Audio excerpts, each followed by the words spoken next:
Live with CDP Sports Talk, a weekly sports and entertainment podcast sponsored by Barry Cullen Chevrolet.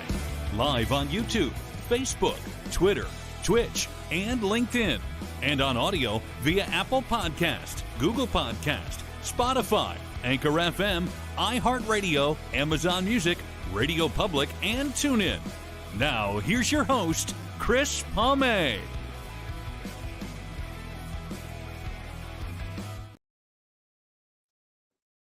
Good morning, everybody, on this Wednesday, April 5th, 2023. I hope everyone's doing well. Today is Season 5, Episode 40 of Live with CDP Sports Talk, brought to you by Barry Cullen Chevrolet Dealership, 905 Woodlawn Road West in the Guelph Auto Mall. Check out barrycullen.com for the newest selection of new and pre-owned GM vehicles, or give them a call at 519-824-0210.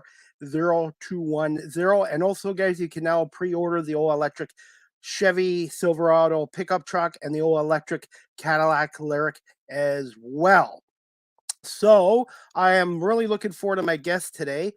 This will be her fourth appearance on my podcast show, and her name is Christine Lisi. She's the ESPN Network Sports Update anchor and also the owner of her own business called Cookies by Christine. So I'm looking forward to speaking to Christine a little bit about the Bills, Sabres, and maybe a little bit about March Madness as well. Just 1 second, guys. I'm going to bring on my guests.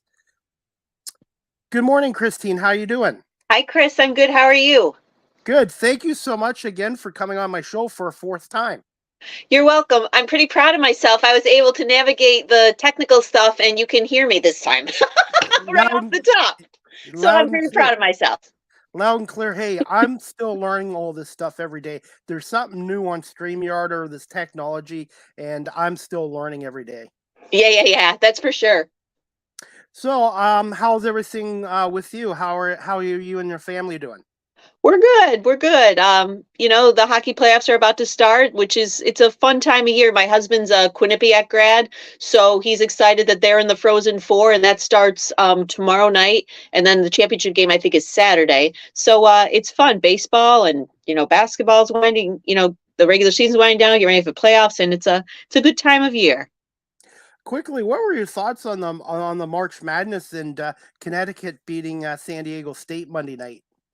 It was crazy. Like all the big seeds that went down, the big dogs that went down early, like the ones and then the twos, and like just the way that it kind of, worked out. And we have all these kind of like Cinderella teams, playing deep into the tournament like that. I find that fun to watch. I think that's one of the great things about March Madness is anybody has a chance to make a deep run. All you got to do is, win a couple of games. And, it was something for Connecticut, like just the domination that the Huskies had this year from, all the games they played in the tournament. They just pounded on everybody. And that was like, they were like a well-oiled machine. And that was, something to watch as well. I know that, again, you never know what could happen with one game, but they did Monday night. What they did all tournament long is they bowled over the competition. I thought their defense was great. I think there was one point in the game, San Diego State went, 12 minutes to 13 minutes without even scoring. But San Diego State was a tremendous story as well. I'm not normally a big college basketball fan, but the March Madness games this year, just the drama and the ending, I ended up watching more than I normally do. Yeah, the games were something, especially even early on, years and years ago, you would never think that like a 16 could beat a 1. And we've had it happen twice in the last couple of years, or one of the days I was here, I can't remember the 15 seed off the top of my head. It was a school from the South, but they took like Xavier, which was a 2 or 3 seed, they pushed them to the brink, in the first round. And that's so neat to watch, that the level of competition that has been raised over the last couple of years. So that, that brings out the madness in March Madness, which makes it fun to watch. I just wish I'd watched a little more of the women's games as well because filming, I do camera work here and I film for the university here. And I have so much tremendous respect for the men's and now women's sports doing it. And I think next year for the March Madness, I'm going to try to make myself watch more of the women's games because I think it's great. I think what the women do are now great. They're such great athletes. Yeah, it's been very entertaining, and to have almost 10 million people watch the championship game Sunday on ESPN, that speaks a lot for where the sport is right now. And I think that it's just, those girls are just or women, they're just so much fun to watch, and they're so competitive, and the basketball they play is just outstanding. Absolutely. And you said this when you came on too. It's a great time of the year for sports because you got Major League Baseball coming on. The NHL's getting closer to the Stanley Cup playoffs. You got your Frozen Four in hockey. Go Michigan Wolverines, by the way. I'm a big Michigan Wolverines fan. And then you got the NBA playoffs starting up as well. And then, hey, it's not that far away from the CFL here in Canada starting up in May and June. And then the NFL training camp start up in July. Yep, and the Masters starts tomorrow. It's just it's a really neat, and spring's here, so it's a really good time of year. Definitely, and I'm just excited for baseball being back. And my Tigers have won 2 in a row against the Astros. I didn't think the Tigers were gonna have much success against them, but they've done well the last 2 games, and we'll see what happens. But I was going to ask you, the next question I was going to ask you, Christine, since we're getting into Major League Baseball, is what are your thoughts on the return of Major League Baseball and some of their new rule changes this year, including the pitch clock? I like it. I mean, I think to be able to speed up the game, the games are, when you get 3.5 hour games, that's kind of unmanageable for people. And I think that if that is a way to bring more people in to watch games, I think that's great. Or to actually go to the games at the stadiums, I think that's fantastic. You got to tweak stuff and you got to try stuff. We do it in other sports, so why not baseball? Right? Try it. If it doesn't work, you can always go back. But what if it works? What if it's, do I need guys stepping in and out of the box, or the pitcher stepping off the mound and just wasting all this time? I mean, I know everybody's not Greg Maddux, but throw the ball, right? Stand in there and stand in there and take your pitches. I think that's what, I mean, people seem to like it so far. I don't mind it. I don't mind rule changes.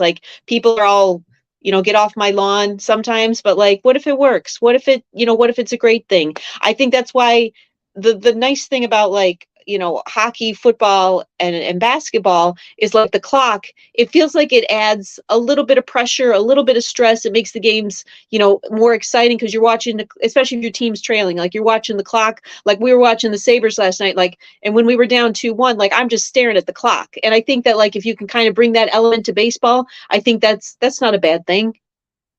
I like a lot of the changes, but the one I don't like, because I'm a traditionalist, is the extra innings, having that ghost runner at second base. If they have to do that, put the runner at first base, because to me, Sure. Having somebody at second base with nobody out is basically almost an automatic run, in my opinion. Yeah, that one's a little weird. That one, yeah, I forgot about that one. Yeah, that one still takes a little getting used to as well, even for me, because even last season watching, I'm like, what is going on here? But I just, yeah, you're right on that, Chris. One thing I needed to ask somebody about is, are they going to have that rule in effect for the postseason this year if there's extra innings games in the postseason in Major League Baseball? I don't know for sure. I would hope not. But I don't know for sure. That'd be something I'd have to look up. Okay. Have you been able to watch some games so far? Yep, we've watched the Yankees a little bit. Yep, my husband's a Rangers fan too, and that this everything's so important for them as well. So we've been kind of splitting our time and flipping. We did not watch last night because it was not a good game against the Phillies, but we've been watching them. Yep. And I was going to say, my next question what are your thoughts on this 2023 Yankees team, and are they good enough to get through the American League and get back to the World Series? Got a couple pitchers hurt right now, so that's tough. I don't know, I mean, I guess why not, right? Because of their offense, but the thing that troubles me is if it's going to be another all or nothing year, home run or nothing, that's a little troubling, once once you get into the postseason. Like the Rays seem to be able to win a lot of different ways, like with kind of a small ball approach, which was like the Joe Torre approach in the 90s. I don't know. It's early, but I don't see why not. You got that big bopper, Aaron Judge there, so why not? That's true. And I just look at the American League East standings right now. Obviously, it's very early, but Tampa Bay, every year, they just seem to find a way to win. Yep. They sort of remind me of the old Montreal Expos. They play in a lousy stadium. Their fan support's kind of iffy, but they just seem to know how to develop their minor league players and put on a good performance in the regular season. Yeah, I know those days when Vladdy Guerrero was up in Montreal. Mhm. That was he was really fun to watch, but they were fun to watch back then. True, that's true. It is amazing about Tampa, like they can lose guys, like because they don't really pay people. Guys move on for whatever reason, and they just seem to have the right mix of guys and the right philosophy. And they're always they've been competitive for, I don't know, like 10, however many years, 10, 12, 13 years now. It's just the way that they are built is just something to watch. And one team that reminds me of the Yankees a little bit is the Blue Jays as well. Because I know with the Blue Jays, they have good offense, but they rely a lot on the home run ball. And with the Rogers Center getting renovations and now their dimensions, the fences brought in, it's going to help their offense even more. But it's going to be more important for their pitching to be better in Toronto with the fences being brought in a lot. Yeah, that's for sure. People love to watch home runs, but yeah, pitching is right? Pitching is really what wins you games, especially once you get into the postseason. I don't know if you can out homer somebody, but you can certainly out pitch somebody to win in the postseason. That's what I think. Pitching and defense, and Yes, I'm old school, Christine. I miss the days of bunting, moving sure. runners over, stolen bases. Do you think the rule changes? Are you going to see more stolen bases? I think you could. I want to say on opening day, like somebody ran on the Red Sox quite a bit. I think I can't remember if it was the Red Sox or somebody else, like the amount of stolen bases, but I think that we are going to probably see more of that. Yeah.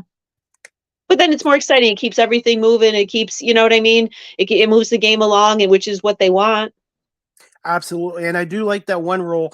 You can only pick off a runner or try to 2 times, and then in the third time, it's an automatic. The guy Yep. gets the automatic base. So I do most of the rules I do like, especially with that rule as well, because in the old days, guys would throw 10, 15, 20 times over to first base.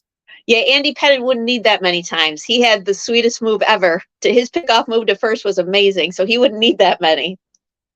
Now, are you planning on going to some games this year at Yankee Stadium?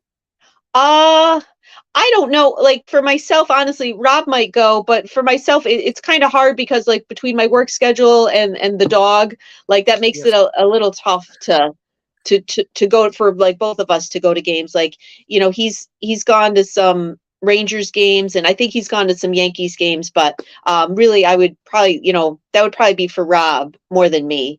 Yeah. The last Major League Baseball game I went to was August 2019 in Toronto, Houston and Toronto, and then the pandemic struck. So Mhm. I need to get down to some Major League Baseball games this summer in Detroit, Pittsburgh, and I would like to get back to Yankee Stadium as well. Yeah, I heard it looks beautiful on TV. Pittsburgh, that arena or that stadium looks just amazing, and I've heard so many nice things about it as well. Yeah, I've been to 13 ballparks, and I love Yankee Stadium. I love Fenway Park, but PNC Park is really special. And I Mhm. really hope the Pirates can field a competitive team because I think Pittsburgh has such a long baseball history. If the Pirates could start being competitive again in that ballpark, I could see them selling out that stadium every night. Oh, sure. It's a fantastic sports town, in general, and they've been, very good and very fortunate, like between the Penguins and the Steelers, winning, and it's been a long time for the Pirates, but it's such a great sports town, and like you say, if they win, that'll certainly bring out people to the stadium. Absolutely. And that leads to my next question, Christine. We'll get into a little Buffalo Bills football here. What were your thoughts on the 22-22 Buffalo Bills team that went 13-3 in the regular season? And What happened against Cincinnati, and what do you think of some of their offseason moves so far, and adding Damian Harris, the running back from the Patriots, and I believe Connor McGovern, guard from the Dallas Cowboys? Well, I think that the season certainly was a disappointment because I think the expectations were so high. I mean, most teams, I think, like, that if you're in the upper echelon, your goal and anything short of a Super Bowl is a disappointment. I think that when you consider what the Bills went through, like starting with the the shooting, the mass shooting at Top Supermarket in Buffalo, Kim Pagula got sick. All these the two snowstorms and the second one that claimed so many lives, Damar Hamlin getting sick, like just kind of everything that came their way, and people can say those are excuses or whatever. I think they're real life things that impact people, impact your psyche and your emotions and everything. I think that, like, and I'm not saying the Bengals weren't better and weren't better that day, but I just think that they ran out of gas, and I think that it was just, you can only do so much, even professional athletes, and I think that's why the season ended the way it did. Like, spinning ahead, I trust the Bills front office to do the right thing and bring in the right people. Our offense cannot be so dependent on Josh Allen. I know they know that. I know the team knows that. But we were never able to get a running game going, so he had to shoulder most of the load. I think having a better offensive line will help. And I'm interested to see what happens in the draft. And Damian Harris, like, he gashed us a couple of games. So why not bring him in? If he wants to come there and he wants to run over people, sure. Well, you welcome aboard. But I do have faith that the Bills front office will do the right thing and get the people that we need. Absolutely, and I'm a fan of Damian Harris, and Mhm. I do like James Cook. And I'm Yeah. not saying the Bills should go old school and run the ball like the Eagles do, but I really think having a consistent running game with Cook and now Damian Harris in the backfield, and Hines too. They didn't Yeah. really use him a lot from the Colts in the backfield last year. I just think they need to take a little pressure off Josh Allen, because I think there's so much pressure on him to do everything. And I really think they need to get that number 2 receiver. I thought Gabe Davis was going to step up this year, but I found he was inconsistent. I think Gabe will have a better year this year. He hurt his ankle in the Steelers game, and I think that I'm going to assume that probably hampered him a good part of the season. So I think that he can be a number 2. And I just Khalil Shakir, I know he's been working with Eric Molds, and Eric Molds says expect some big things out of our guy. So I'm looking forward to see what he has to offer as well. That's just my opinion. What is the status on Cole Beasley? Do they plan on bringing him back, or is he going to be back retiring again? I haven't heard anything about Cole. I'm not sure how he would fit into their plans, because Okay. a slot receiver would be nice. To have somebody play that, and he did it really well especially in 2020. But I haven't heard anything, to answer your question, about him coming back this year. I haven't heard anything yet. Okay. I know they released Isaiah McKenzie, Yeah. and I don't know if anyone's picked him up yet, but if they haven't, I'm surprised, because I don't think I'd write him off yet, but I do think he needed a change of scenery. I think he might have gone to the Colts, but I'm not sure off the top of my I head. I think want to say he went to the Colts. Actually, I think you're right about that. The Indianapolis Colts signed him. So the Colts are kind of in a rebuild, but it Hmm. might be a good move for him as well. Yep, I think so too. He just I think, like, the not able to do what was needed out of him this year. So yep, maybe a change of scenery will help him as well. Okay.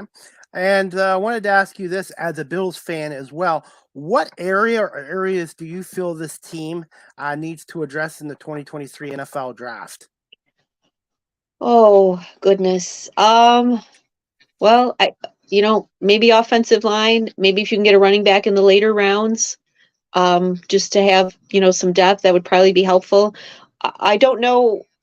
I hear some people, rumblings about, like, being able to stop the run. I think having Von Miller back will help with that. And I also think what will help the defense is having Micah Hyde back. Like, missing those guys, that was another, thing that really hurt the Bills this past season was not having Von Miller and Micah Hyde. Like those were two huge voids as well. So I think, I would say O-line and running back. Definitely. And what about the backup quarterback situation in Buffalo? Obviously, you want Josh Allen to play the whole season in that, but I believe they did release. I'm trying to think who they released as their backup quarterback again. I don't know if it was Matt Barkley or not. Case Keenum signed with I think Houston, and Okay. then we have Kyle Allen as our backup, and I think Matt Barkley is probably. Oh, was he? He might be like the emergency guy again. I know that they're really high on him. They like good locker room guy, good gel guy. So like, I think that he'll probably still be the emergency guy.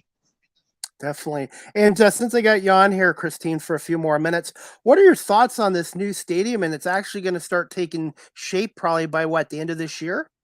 Yeah, I think it looks beautiful. I like the pictures. I like it.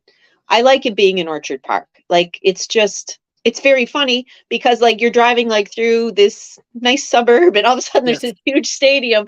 So, but I mean, I see all the, what they want to do with it. And I know people complain about the roof. The roof adds like a ton more money, right? Like to put a roof over would add a ton more money. And like, I think that's an advantage of playing in the cold. And I've heard people say, oh, well, the Bills aren't built to play in the cold. Well, I think the Bills are built to play in the cold. And I think that's a big advantage. Like when you have some of these teams like from the South come up and play in December. I know with Miami this year, they came to Buffalo twice in weather conditions, and they played well. And Yep.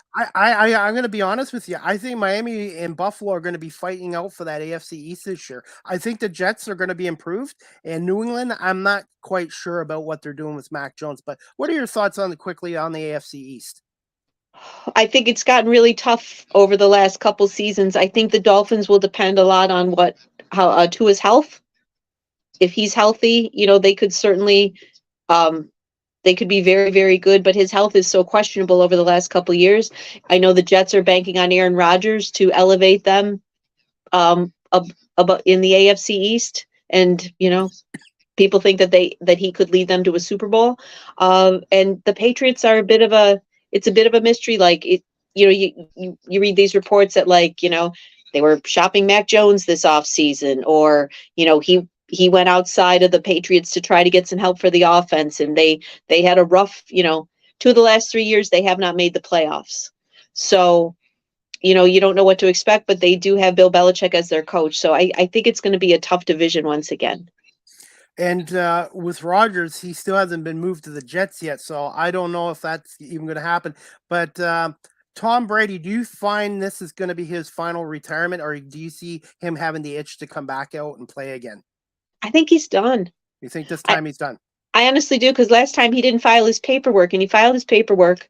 So, I mean, I just think that, like, he's going to enjoy his kids and his life, and, he goes out as the greatest ever. Seven-time Super Bowl champion. He won with 2 different franchises. He left New England, went to Tampa, and won immediately. So I think he's done.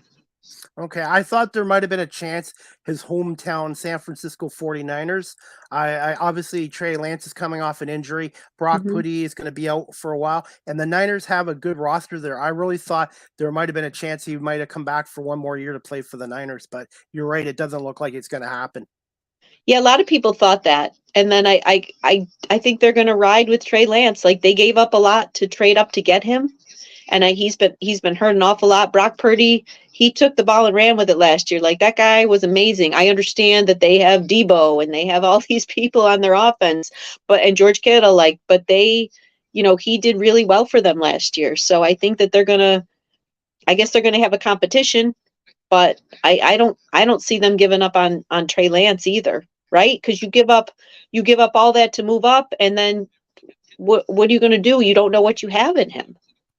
Absolutely. And I still think the NFC is going to come down to Philly and San Francisco. But it just shows you how hard it is to win in the NFL, because you just don't know what's going to happen with injuries. And every season is different. And that makes that New England dynasty very special, doing it over a 20-year period, which I don't think will ever be done again in the National Football League.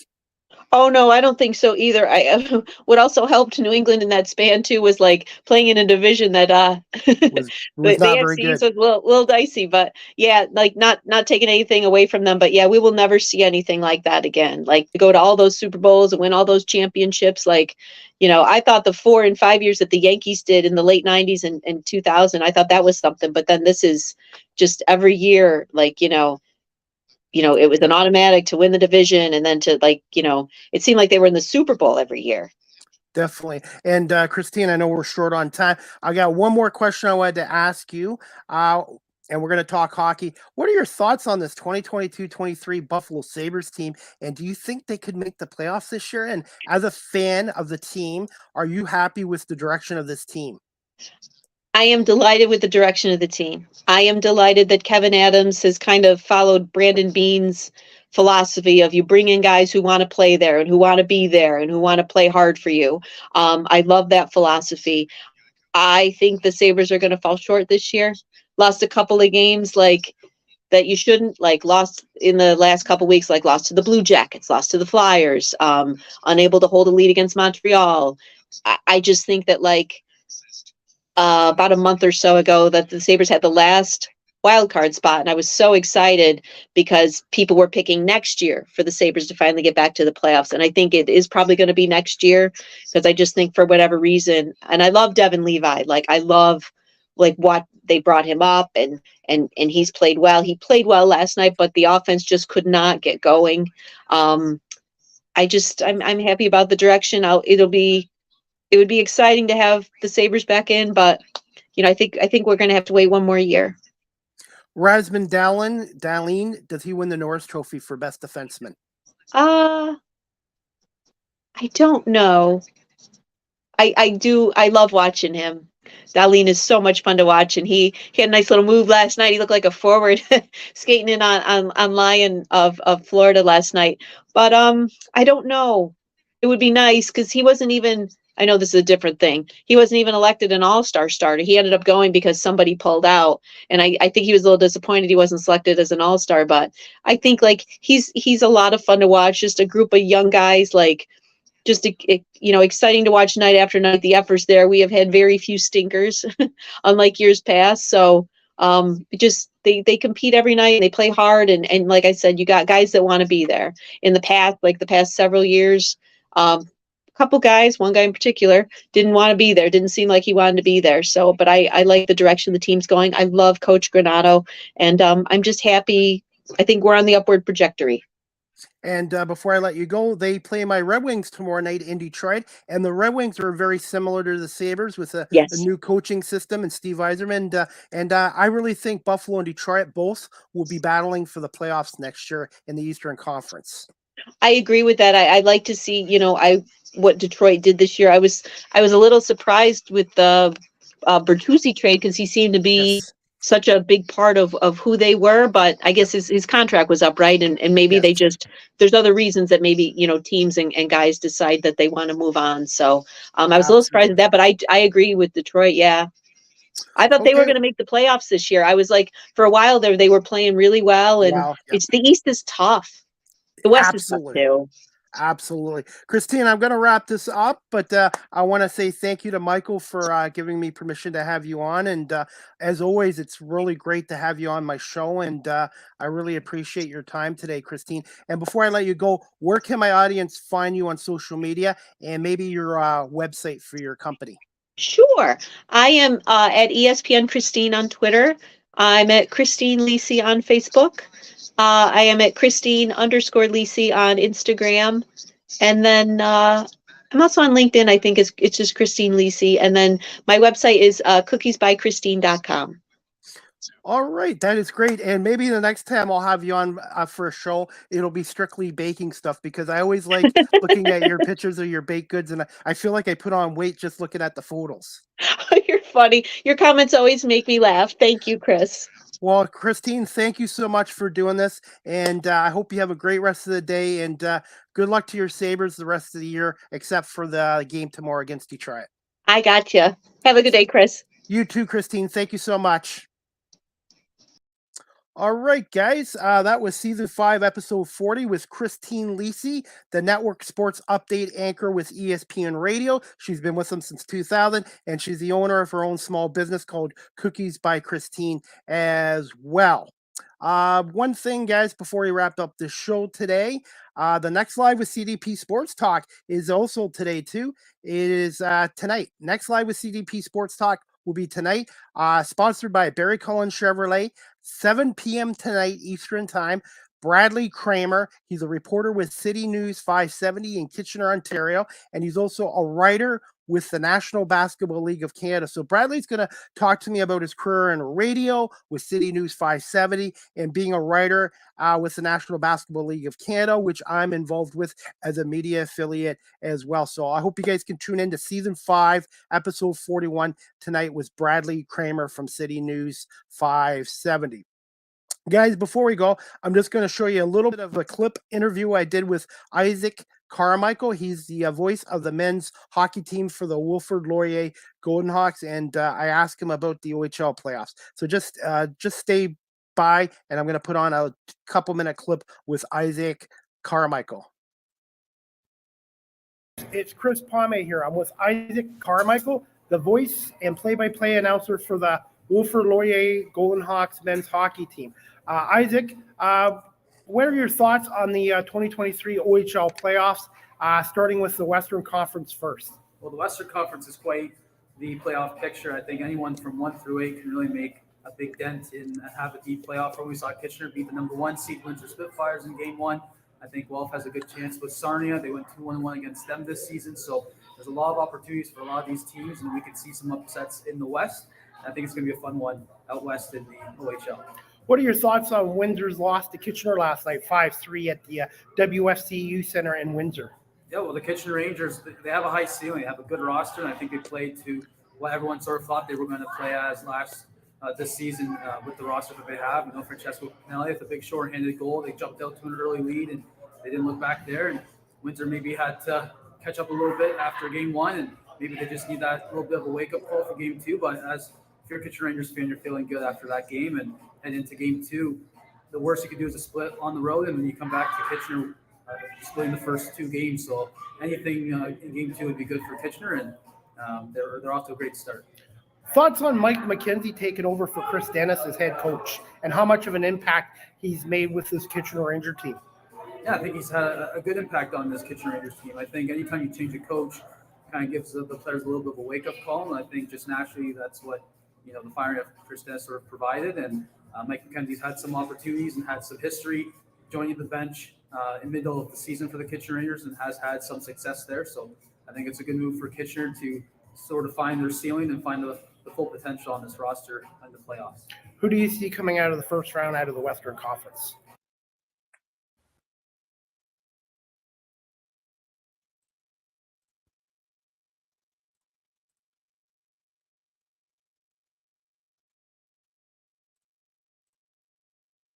Stand by, guys. Just technical difficulties. Well, I think, Kitchener and Windsor, I think if there's going to be an upset, I think it's that one there. So I'm going to say Kitchener in 7 games, and I think the rest of it, Sagan will take over Flint in the Michigan rivalry there. I think Sarnia takes out the Storm in 6 games. I think they give them a little bit of a good run there. And then London will take Owen Sound in 5. That's not really my prediction. Okay. And thoughts on the Eastern Conference matchups in the first round? I think in the Eastern Conference, a little bit less parity for some of the playoff matchups than we have in the West. I think Ottawa and North Bay both look very strong in the East. But I think Sudbury could really turn some heads here in the playoffs. I think they're going to have a good playoff series here that I think we could take it 6 or 7 games. And I wouldn't be surprised if they upset and moved on into the second round. So Eastern Conference, I think, is a little bit more spread out, but still options and opportunities for teams to upset others. Which series are you going to be watching the most? Naturally gravitating to Guelph and Kitchener, obviously being a little bit closer to them and broadcasting for them over the season. I have a little bit more ties and connections to them there. Obviously looking at Ottawa and Oshawa. Shout out to my friend over there, Jack Moore in Oshawa. So always looking at them and watching out for them. And then, of course, Hamilton, always a team I'm looking for. A guy from Brantford went to Hamilton Bulldogs games when they were in the American League. and now the Ontario Hockey League. So always a little bit of a fan favorite there from my childhood. So looking at those 4 teams primarily. Okay, before we wrap this up, just quick thoughts on the Brantford Bulldogs, and can Brantford support an OHL team long term? Well, I'm from Brantford, so it's very exciting news for me there to have the Brantford Bulldogs come to the OHL, first team since the Brantford Alexanders. So it'd be the first time in my lifetime that a Brantford team would have an OHL team. So, it'd be interesting to see how they play in the Civic Center, in the arena that I played in growing up. But hopefully they have the city behind them, and they can sort of find a new home here in Brantford and for a long period of time. Ironically, the Hamilton Fincaps, who played junior A hockey in Hamilton in the 70s, moved to Brantford in 1978 to become the Brantford Alexanders. They were there from 78 to 84. They hosted the All-Star game for the OHL 82, and they had Bob Probert, Alan Bester, and Dave Draper as their head coach. Brantford does have a hockey history, and I think Brantford will be successful. Isaac, I want to say thank you so much for coming on and doing this. Where can my audience follow you or find you on social media? You can follow me on Instagram at IsaacCarm09. That's ISAACCARM09. And you can follow me on Twitter at iCarmichael09. Thank you so much again, Isaac, for doing this. I really appreciate it. And let's enjoy the rest of the OHL playoffs for the next couple of months. Take care, buddy. Thank you. Thanks, Chris.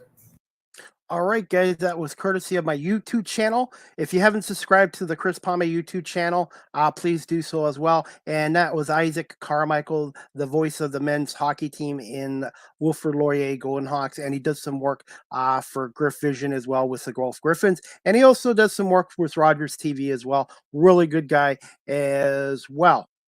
All right, guys, just to let you know, I'm going to put this on here before we wrap this up. Live with CDP Sports Talk, a weekly sports and entertainment talk show hosted by yours truly, Chris Palme, is now available on weeknights at 8 p.m. Eastern on WQEE 99.1 FM, The Key, the home of Southern sports and talk, and the heartbeat of Atlanta. So I want to say thank you to Ryan O'Neill for having my show on for the last 5 weeks on his radio station as well. So please tune in to Live with CDP Sports Talk weeknights at 8 p.m. on WQEE 99.1 FM. And the website, guys, is WQEEFM.radio12345.com as well.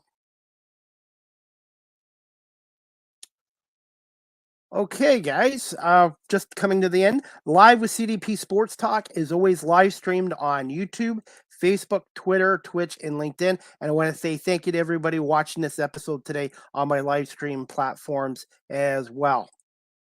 You guys can also follow my website. It's beacons.ai/Chris D. Palme. All my social media work and content is on there as well, guys. Live with CDP. Just 1 second. I hit the wrong graphic here, guys. Just 1 second, guys. Yeah. 1 second. You can follow me on TikTok at Live with CDP. That's at Live with CDP on TikTok as well. Now I got the right graphic. Live with CDP Sports Talk is sponsored by Barry Cullen Chevrolet Dealership at 905 Woodlawn Road West in the Guelph Auto Mall. Again, check out barrycullen.com for the newest selection of new and pre-owned GM vehicles, or give them a call at 519-824-0210, or you can email them at info@barrycullen.com as well. StreamYard is the official live stream provider of Live with CDP Sports Talk. If you're into webinars or podcasting like myself, StreamYard I would highly recommend as well. And as always, Live with CDP Sports Talk is produced by CDP Media Productions here in Ontario, 2023 as well. Live with CDP Sports Talk podcast, the audio version is available on iHeartRadio, Amazon Music, Google Podcasts, Anchor FM, Apple Podcasts, Breaker, Pocket Casts, Radio Public, Spotify, Castbox, LinkedIn, Stitcher, and Tuned In, and also weeknights again on WQEE 99.1 FM, The Key in Metro Atlanta as well. Also, guys, Just 1 second. I'm going to find this. You can always email live with CDP Sports Talk at cpome19@gmail.com, or can text the show at 519-820-7188 as well. And you guys can follow me on all my social media platforms such as Facebook, Twitter, Instagram, TikTok, LinkedIn, and also my YouTube channel as well. Live with CDP Sports Talk is on YouTube as well. So, all right, guys. Again, I'm looking forward to season 5, episode 41 tonight with Bradley Kramer from City News 570 in Kitchener, and a writer with the National Basketball League of Canada. And before we wrap this up, guys, last night I was with Rogers TV, and the Guelph Storm lost 8-4 to the Sarnia Sting. The Sting are now up 3-0 in that series and can wrap up the series this Thursday night, 7 o'clock. At the Sleeman Center. Tickets are available at guelphstorm.com, or you can watch the game on Rogers TV or CHL television as well. Sarnia has outscored Guelph 18-6 in 3 games, so it's not looking for Guelph and looking good for Guelph. And the London Knights beat Owen Sound last night 3-2 in overtime on a Ryan Humphrey goal. The former Bulldog scored it, and the Knights are up 3-0 in that series as well. And Kitchener defeated Windsor last night, and Kitchener, the number 7 seed, is now up 3-0 on the number 1 seed Windsor Spitfires as well. So if you guys haven't checked out the OHL playoffs, I highly recommend it.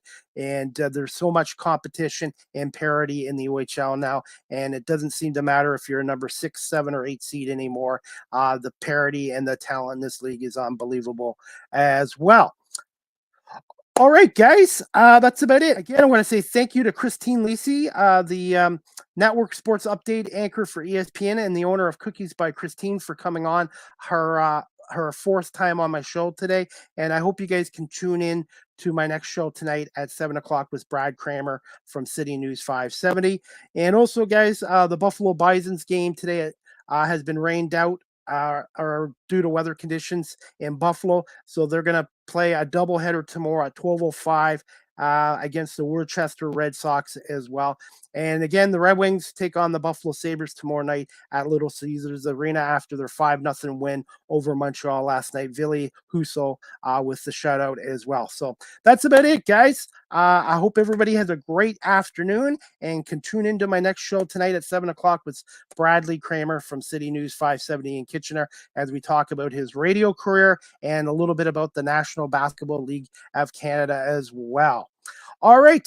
Have a great afternoon, everybody, and we'll see you tonight at 7 o'clock for another edition of Live with CDP Sports Talk, brought to you by Barry Cullen Chevrolet. Good afternoon, everybody.